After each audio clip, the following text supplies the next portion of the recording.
All right. Well, I saw Kinds of Kindness, which was a very unique experience. This is a movie that the first thing you have to know going in is this is an anthology movie, meaning there are three different stories that go on throughout the course of this film. But what's interesting is, unlike how most of these movies work, having different actors play each character, each story has the same actors now just playing new characters, which is a difficult thing to pull off because if you just see Jesse Plemons doing, a role in one story, you now have to completely buy him as a completely different actor. So the acting had to be on point in this film, and it certainly was. The cast list is an impressive cast list of Jesse Plemons and Emma Stone being the two leads who were absolute powerhouses in this movie. I see Jesse Plemons is getting a lot of love online, but do not forget about Emma Stone either. She was, fantastic. She kind of didn't quite have, Plemons was the lead in the first two stories,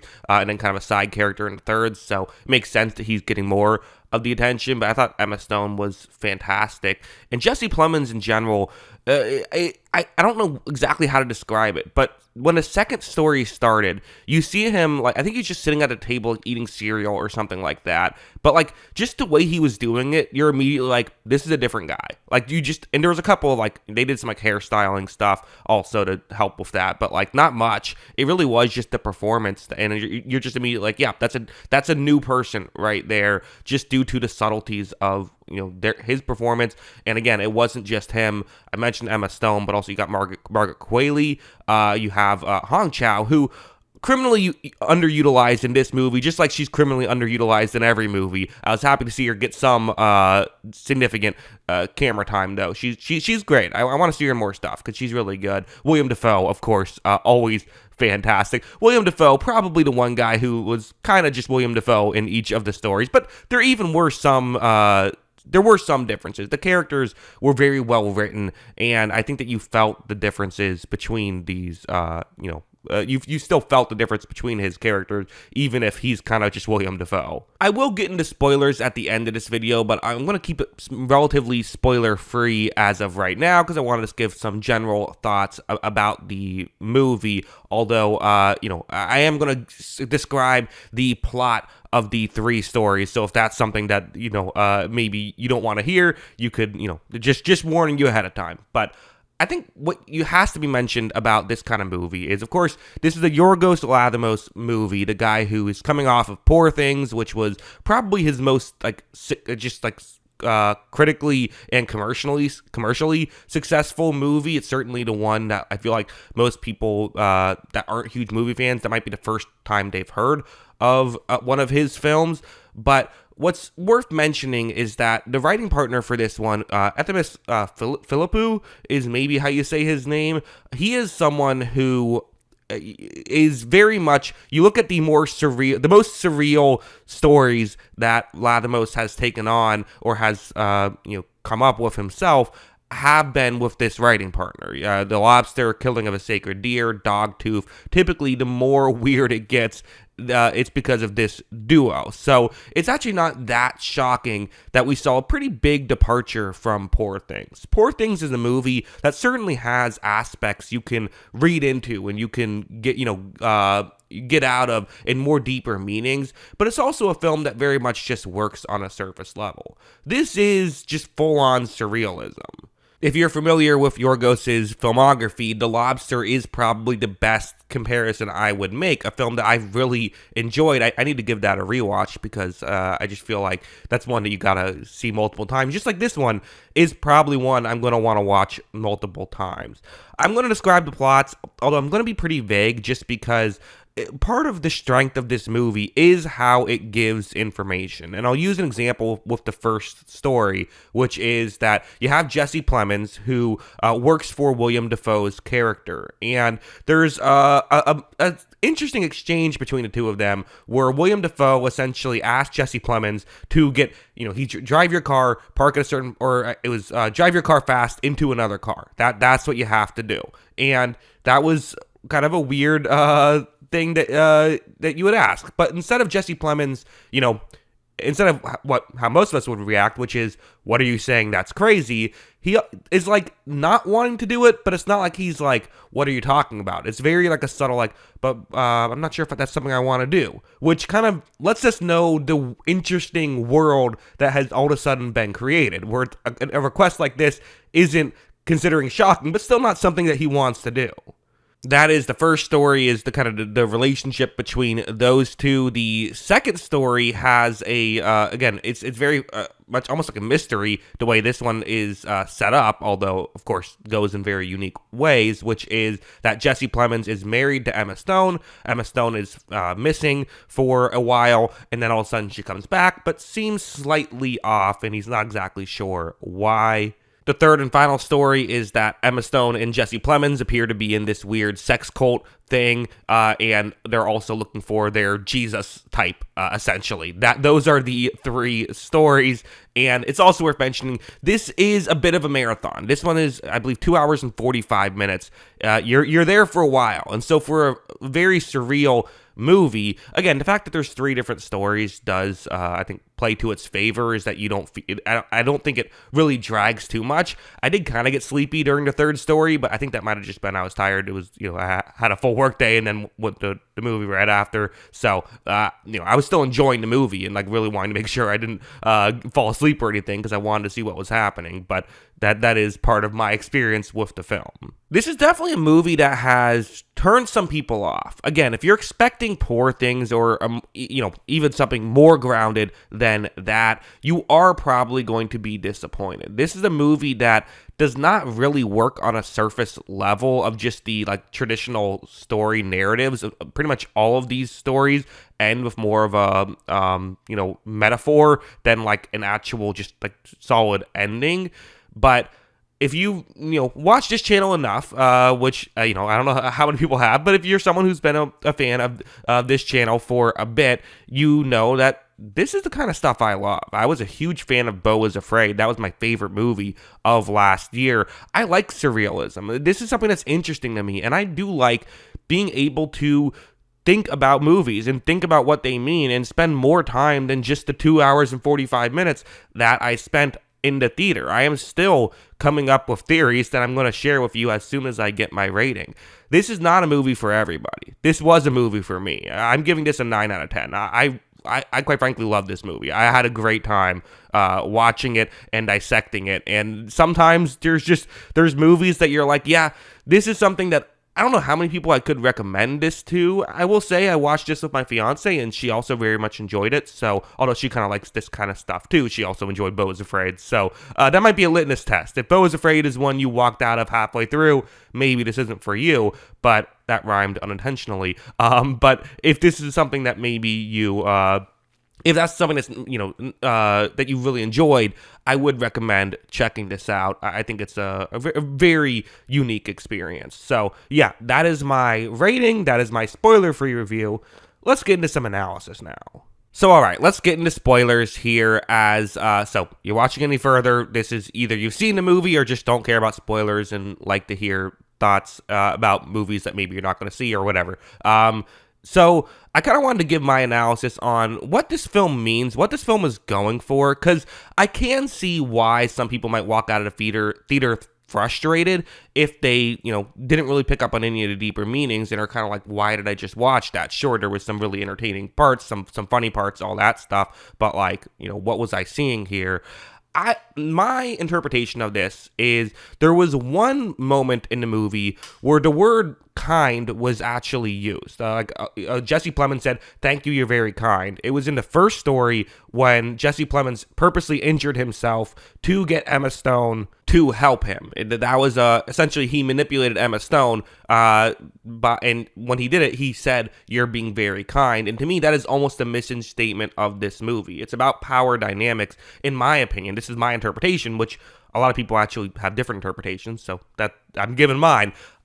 When that part in the movie happened, though, to me, this is saying, hey, that's what the title of the movie is. It's kinds of kindness. These are different types of being kind, but a lot of times when you're a manipulator or when there are power dynamics at play, it's the victim that is being kind, essentially, that they are doing nice things. And I think the dog example is a very good example of that. We saw a lot of dogs throughout this movie. It was a clear point. Like, dogs were a theme throughout it. And I mean, a dog is something that is undeniably very kind. Dogs have this undying, kindness. I have a dog. I love my dog because of how often she is just happy to see me and very kind. But part of why dogs act that way is because they are conditioned to think that they have to be nice to the humans around them so they continue to get food, and if they don't, they will die. That is like a thing that's part of why they do that. There is an undeniable power dynamic at play between me and my dog. I love my dog. I'm not, using that power dynamic in a manipulative way, but, you could if you wanted to. And I think that's that's to me, again, the mission statement of this film. And you go through each story and they all exhibit that. The first story, which seems to be everyone's favorite story, and I probably agree, although I think I actually have been really warming up on the second one, but the first story is probably the most, like, straightforward story. There's the least, I think, surrealism in this one. Not to say there isn't surrealism, because, again, you have, like all of a sudden, William Dafoe and Jesse Plemons are kind of in love, but, like, in what way? It seems like in a sexual way, but, like, again, in what way? Because that's not a relationship that exists in the real world, the way they're speaking to each other. But to me, this is using the surrealism of a relationship to kind of talk about the typical relationship that you have with your boss, and the fact that if your boss says you have to do something, if you don't do it, there is a massive decline in your life. Like, you can lose your significant other if you get fired from your job, because of the stress that can bring. While the example of, hey, maybe you have to kill someone, your boss wants you to kill someone, if not, they won't like you, is a bit of an extreme, certainly. Is it, though? Because, like, that is kind of a thing that can happen, right? Like, you can, say, like, let's talk, the Flint, Michigan situation of, like, the fact that they're purposely pumping the drinking, poor drinking water into that area and eventually caused it to not have safe drinking water, period. Like, people had to sign off on that probably knew what was going on, right? So, again, not to get too political here, but that is something that you could look to. There is that power dynamic. The second story is one I actually have a decent amount to say on. This is one that I've heard, I think people have the most mixed thoughts on. I think the setup is so strong of a traditional setup of, like, person comes back and they are, looking a little bit off. They seem a little bit off, like the shoe doesn't quite fit, which is just a kind of a perfect way to, like, to show that, because, like, it's totally could be someone just kind of losing their mind of, like, oh my god, the shoe doesn't fit, or maybe just her shoe doesn't fit really well, like it maybe her feet did get swollen on the island, right? Like, that's a perfect example of that. And it could be a great, like, thriller. Like, if you just did a traditional thriller of this type of story, it could totally work. But of course, that's not what the creators behind this film are interested in. To me, this one was about, and there's clearly several things this is about, including, like, mental health. But I think one that's kind of getting underlooked is, like, women in relationships to men, which is something Yorgos has been very fascinated in over the course of his filmmaking career, including just his last picture, Poor Things, which is very much about that. Which you think about that, the way that whole story unfolds, which is you hear multiple times early on, Jesse Plemons talking about how, wow, I wonder how skinny Emma Stone is, or he mentioned before Emma Stone even comes back from the island, I bet she's very skinny right now. Once he sees her, he's like, you're very skinny. To me, this is a very surrealist way to tell a story about a man who is expecting a woman to do everything that he wants her to do. Well, in the story, there's kind of like a real world example of why he's doing that, is he has some sort of disorder that was never explicitly said, but he's taking medication for. But I think that this is, again, something that some women can feel in certain relationships of, no matter what you do, you you can't win. The husband asks you to make some food with your and cut a thumb off and put it on the plate, and when you do that, he says, "Why did you do this? That's a weird thing to do." That's obviously not something I hope anyone has ever actually had to deal with, but I do think that's something that metaphorically is something some women can feel like they get in, to the point where when they kill themselves, you see Jesse Plemons still is in love with the idea of the perfect significant other instead of his actual significant other. I don't know. That's just kind of how I viewed that story, my interpretation of it. It's one that works for me. I feel like I could have explained it a little bit better, perhaps, but I've seen the movie a few days ago now, so maybe not all the details are quite as clear as if I recorded this right after, but hopefully that made some sense to you. So that's kind of how I viewed that. The third story, again, I feel like you can kind of much more easily see where this is, at least an idea of what is coming from here, of the water sex cult. Feels like it's in many ways talking about religion, and how, yes, like, religion can still be a power dynamic as well, and doing what you can to appease religious leaders. Sometimes some arbitrary rules that can be broken due to no fault of your own, such as in this scene. In this section, Emma Stone's character gets raped in it, and you have that moment, but then she can't be in her religious cult anymore because, well, now she's had sex with someone else, and like, she specifically gets blamed for this. Again, it's a little bit left unclear how much she realized that she was raped versus like how much she remembers from this, but definitely we as an audience know that that's what happened, which again might seem outrageous, but there are certain very hardcore, not all Christians are like this, of course, but there are certain very hardcore Christians who will say like no, you're not getting into heaven if you have premarital sex, including if you get raped. Like, that is something that, I say Christians, but just religious people in general, some of the more hardcore ones will believe that. So yeah, those were kind of my broader topic thoughts I had of this film. I think you could honestly get really into the weeds with some of the smaller things as well. There was a lot of little details and not everything. I wasn't watching this movie, one thing I would say is I wasn't like, oh, I wonder what this means. I wonder what this means. I was kind of just watching it to watch it, and then sort of after the fact piecing together my thoughts. I think that's probably the best way to experience it. I think maybe thinking about it a little bit could work. It's definitely one I'm gonna check out again. It's one that I really enjoyed, kind of just again as almost a thought exercise in a sense. It's one that challenges you to essentially dream about these crazy worlds that they've made up. And that's what I liked about The Lobster. That's what I liked about this one. It's probably my favorite Yorgos Lanthimos movie, actually, which is definitely going to be a hot take, but I really quite enjoyed it. So yeah, I guess those are my thoughts on this movie. Let me know in the comments below. Do you agree or disagree with everything I said? Maybe you have your own thoughts on it. Maybe you think all of my theories are stupid, which they might be, but they're what I came up with. So they're what I got out of the movie, which means that I guess they work for me. So yeah, let me know your thoughts in the comments below. Always love hearing from you. And of course, as always, thanks for watching.